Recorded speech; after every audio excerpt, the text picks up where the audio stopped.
ಎಲ್ಲರಿಗೂ ನಮಸ್ಕಾರಗಳು. ಪ್ರಗತಿಪಥ ಪಾಠಶಾಲೆ ಯೂಟ್ಯೂಬ್ ಚಾನಲ್ಗೆ ಎಲ್ಲರಿಗೂ ಸ್ವಾಗತ.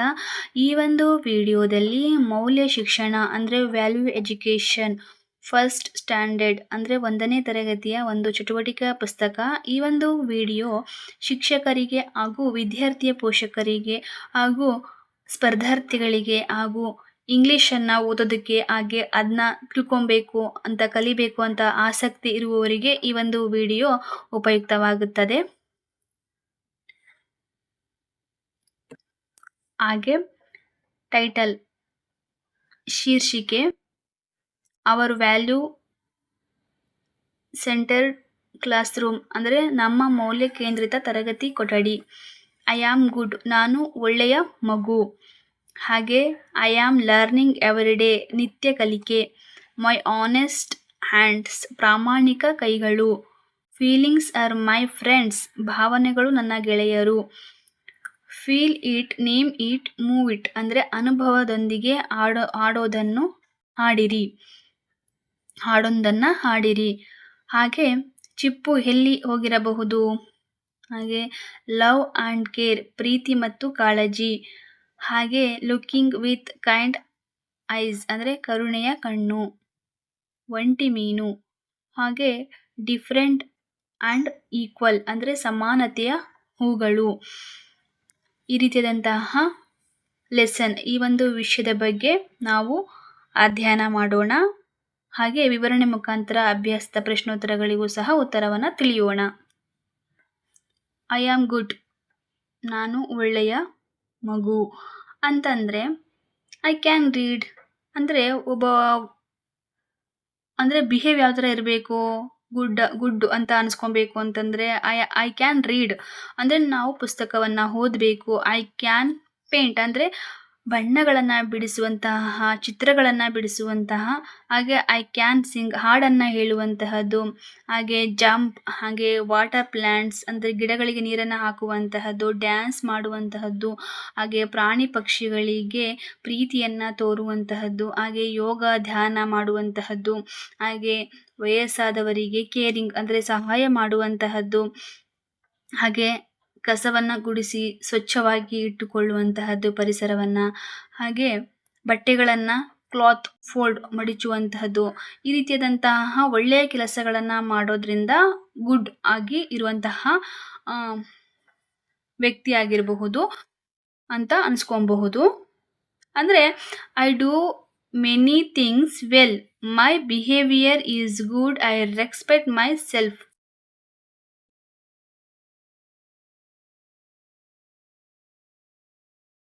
ಹಾಗೆ I am learning every day ನಿರಂತರ ಕಲಿಕೆ.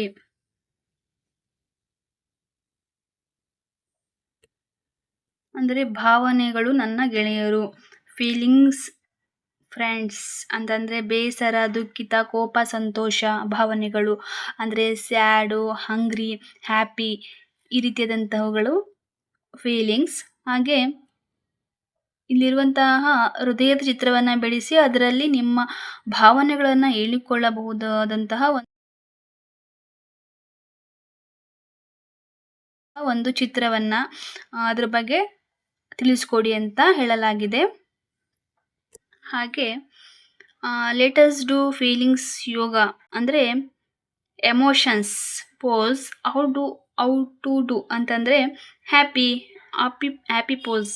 Okay, next stand tall, arms up, big smile, stretch to the sky, take a deep breath and feel sunshine inside. Okay, next hungry, sad pose and stand with feet wide first, tight arms out like branches, feel strong but climb your breath. Okay, sad pose ಅಂತಂದರೆ ದುಃಖ. ಹಾಗೆ next ಈ ರೀತಿಯಾಗಿ ಇರುವಂತಹ ಫೀಲಿಂಗ್ಸ್ಗಳು. ಹಾಗೆ ನಿಮ್ಮ ಮನೆಯಲ್ಲಿರುವಂತಹ ಸಾಕು ಪ್ರಾಣಿಯ ಹೆಸರು ನಾಯಿ, ಬೆಕ್ಕು, ಕೋಳಿ. ಹಾಗೆ ನೀವು ನಿಮ್ಮ ಸ್ನೇಹಿತರಿಗೆ ಹೇಗೆ ಸಹಾಯ ಮಾಡುವಿರಿ?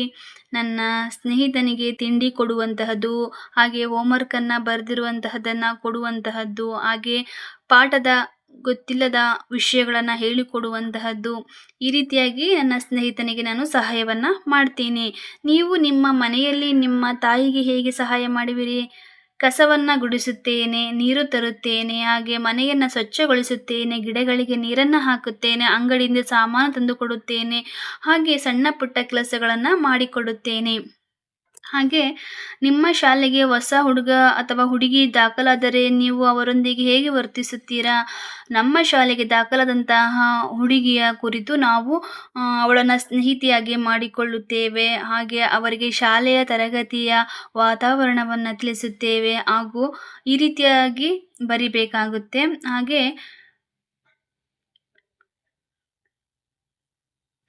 ಹಾಗೆ ಬೇರೆ ಬೇರೆ ಭಾಷೆ ಮಾತನಾಡುತ್ತೇವೆ ಮನೆಯಲ್ಲಿ. ಆದರೆ ಶಾಲೆಯಲ್ಲಿ ಎಲ್ಲರೊಂದಿಗೆ ಹೇಗೆ ಇರ್ತೇವೆ? ನಾವು ಮನೆಯಲ್ಲಿ ಯಾವುದೇ ಭಾಷೆಯನ್ನು ಮಾತನಾಡಿದರೂ ಶಾಲೆಯಲ್ಲಿ ಎಲ್ಲರಂತೆ ನಾವು ಒಂದೇ ಭಾಷೆಯನ್ನು ಮಾತನಾಡಬೇಕು. ಹಾಗೆ ಬೇರೆ ಬೇರೆಯಾದಂತಹ ಭಾಷೆಗಳನ್ನು ಕಲಿಯಬೇಕು. ಹಾಗೆ ಎಲ್ಲ ಭಾಷೆಗಳಿಗೂ ಗೌರವವನ್ನು ಕೊಡಬೇಕು. ಹಾಗೆ ಎಲ್ಲ ಭಾಷೆಯನ್ನು ಪ್ರೀತಿಯಿಂದ ಗೌರವಿಸಬೇಕು.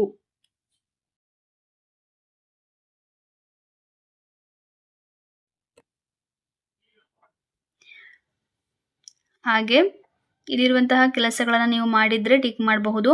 ಹಾಗೆ ನೀವು ಹುಡುಗ ಹುಡುಗಿ ಅಂತಂದೇಳಿ ನೀವು ಈ ಕೆಲಸ ಮಾಡೋಂಗಿಲ್ಲ, ಆ ಕೆಲಸ ಮಾಡೋಂಗಿಲ್ಲ ಅಂತ ಯಾರಾದರೂ ಹೇಳಿದರೆ ಏನು ಮಾಡ್ತೀರಿ ನೀವು?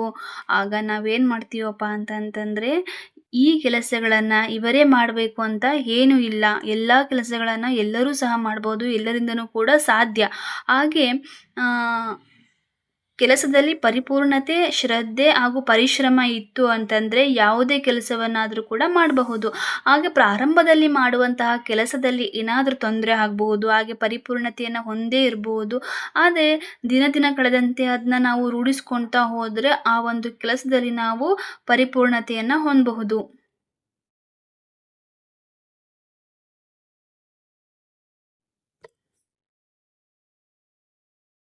ಕಾಡು ಹೇಗೆ ಹಸಿರಾಗಿದೆ? ಎಲೆಗಳು ಹಸಿರು ಬಣ್ಣದಿಂದ ಕೂಡಿದೆ, ಹಾಗಾಗಿ ಕಾಡು ಹಸಿರಾಗಿ ಕಾಣುತ್ತದೆ. ಕಾಡಿನಲ್ಲಿ ಯಾವ ಶಬ್ದ ಕೇಳಬಹುದು? ಪ್ರಾಣಿಗಳ ಶಬ್ದಗಳನ್ನು ಕೇಳಬಹುದು. ಹಕ್ಕಿ ಪಕ್ಷಿಗಳ ಕೂಗು ಧ್ವನಿಯನ್ನು ಕೇಳಬಹುದು. ಹಾಗೆ ನದಿಯ ನೀರು ಹರಿಯುವಂತಹ ಜುಳು ಜುಳು ಶಬ್ದವನ್ನು ಸಹ ಕೇಳಬಹುದು. ಕಾಡಿನ ಬಗ್ಗೆ ವಿವರಿಸಿ.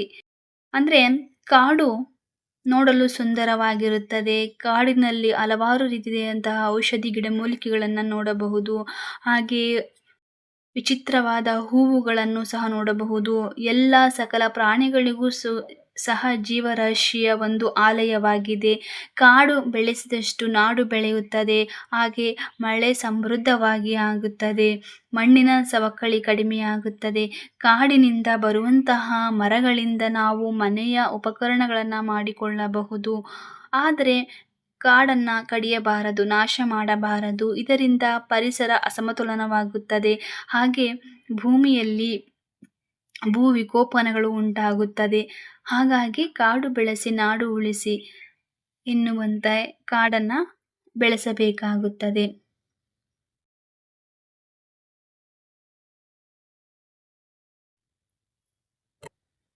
ಹಾಗೆ ನಿಮ್ಮ ಪ್ರಕಾರ ಮರಗಳಿಲ್ಲದಿದ್ದರೆ ಏನಾಗುತ್ತದೆ? ನಮ್ಮ ಪ್ರಕಾರ ಮರಗಳು ಇಲ್ಲದಿದ್ದರೆ ಪರಿಸರ ಹಾನಿಯಾಗುತ್ತದೆ.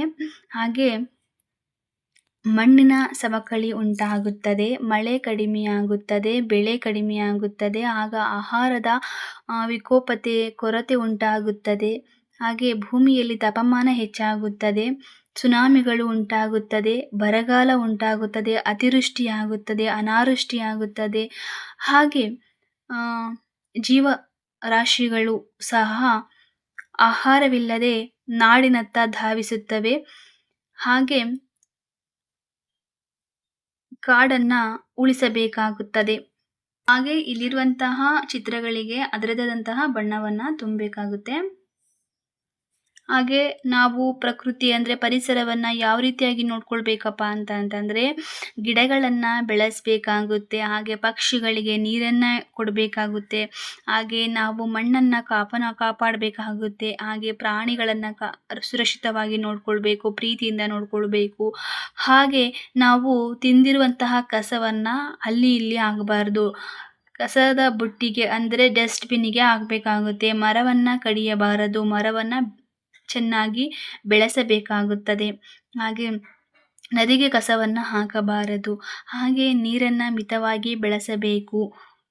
ಈ ರೀತಿಯಾಗಿ ನಾವು ಪ್ರಕೃತಿಯನ್ನು ರಕ್ಷಣೆ ಮಾಡಬೇಕಾಗುತ್ತೆ. ಅಂದರೆ ಹಳೆಯ ವೃತ್ತಪತ್ರಿಕೆಗಳಿಂದ ಚೀಲವನ್ನು ತಯಾರಿಸುವುದು ಸರಿ. ಗಾಯಗೊಂಡ ಪ್ರಾಣಿಗಳನ್ನು ಆರೈಕೆ ಮಾಡುವುದು ಸರಿ. ಹರಿದ ಬಟ್ಟೆಗಳು, ಚಪ್ಪಲಿಗಳನ್ನು ಹೊಲಿದು ಮತ್ತೆ ಮರುಬಳಕೆ ಮಾಡುವುದು ಸರಿ.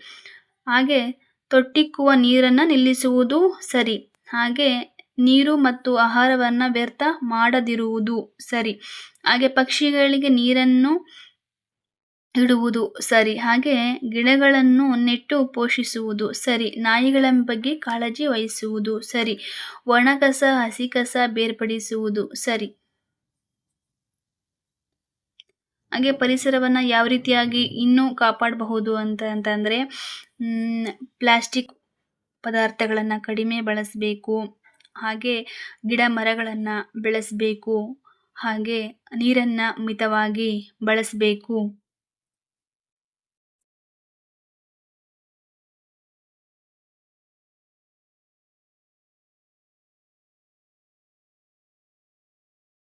ಹಾಗೆ ನಿಮ್ಮ ತರಗತಿಯನ್ನು ನೀವು ಸ್ವಚ್ಛವಾಗಿ ಇಟ್ಕೊಳ್ಬೇಕು. ಏಕೆ ಅಂತಂದರೆ ನೀವು ಕಲಿಯುವಂತಹ ಸ್ಥಳ, ನೀವು ಇರುವಂತಹ ಜಾಗ ಯಾವುದೇ ಆಗಿರಲಿ, ಶಾಲೆ ಆಗಿರಲಿ, ಮನೆ ಆಗಿರಲಿ, ಹಾಗೆ ನೀವು ನಿಲ್ಲುವಂತಹ ಬಸ್ ನಿಲ್ದಾಣವಾಗಿರಲಿ, ಯಾವ ಒಂದು ಸ್ಥಳವಾಗಿರಲಿ ಸ್ವಚ್ಛವಾಗಿ ಇಟ್ಕೊಳ್ಳೋದು ನಿಮ್ಮ ಕರ್ತವ್ಯ. ನಿಮ್ಮ ಹಕ್ಕು ಹೇಗೆ ಇದೆಯೋ ಹಾಗೆ ನಿಮ್ಮ ಕರ್ತವ್ಯಗಳನ್ನು ನೀವು ಸರಿಯಾಗಿ ಪಾಲಿಸಬೇಕು. ಅಂದರೆ ಶಾಲೆಯಲ್ಲಿ ವಿದ್ಯಾರ್ಥಿಗಳು ಕಲಿಯುವಂತಹ ಸ್ಥಳ ಸುಂದರವಾಗಿರಬೇಕು. ಹಾಗೆ ಅಲ್ಲಿ ಶಾಂತವಾದಂತಹ ವಾತಾವರಣ ಇರಬೇಕು. ಗಾಳಿ ಬೆಳಕು ಬರುವಂತೆ ಇರಬೇಕು. ಹಾಗೆ ನಿಶಬ್ದವಾಗಿರಬೇಕು. ಹಾಗೆ ಸ್ವಚ್ಛವಾಗಿ ಇಟ್ಕೊಳ್ಬೇಕು. ಗಿಡ ಮರಗಳನ್ನು ಸುತ್ತಮುತ್ತಲು ಹೂ ಗಿಡಗಳನ್ನು ಬೆಳೆಸಿರಬೇಕಾಗಿರುತ್ತೆ. ಹಾಗೆ ನಾವು ಭಯಗೊಂಡಾಗ, ದುಃಖಿತರಾದಾಗ ಮೊದಲು ಟೀಚರ್ಸ್ಗಳಿಗೆ ಹಾಗೂ ಫ್ರೆಂಡ್ಸ್ಗೆ ಹಾಗೂ ಪೇರೆಂಟ್ಸಿಗೆ ವಿಷಯವನ್ನು ಹೇಳಬೇಕು. ಹಾಗೆ ನಾವು ಗಾಯಗೊಂಡಾಗ ಮೊದಲು ಶಿಕ್ಷಕರಿಗೆ ಅಂದರೆ ಟೀಚರ್ಸಿಗೆ ಹೇಳಬೇಕು. ಆಗ ಅವರು ನಿಮಗೆ ಹೆಲ್ಪ್ ಮಾಡ್ತಾರೆ, ಸಹಾಯ ಮಾಡ್ತಾರೆ.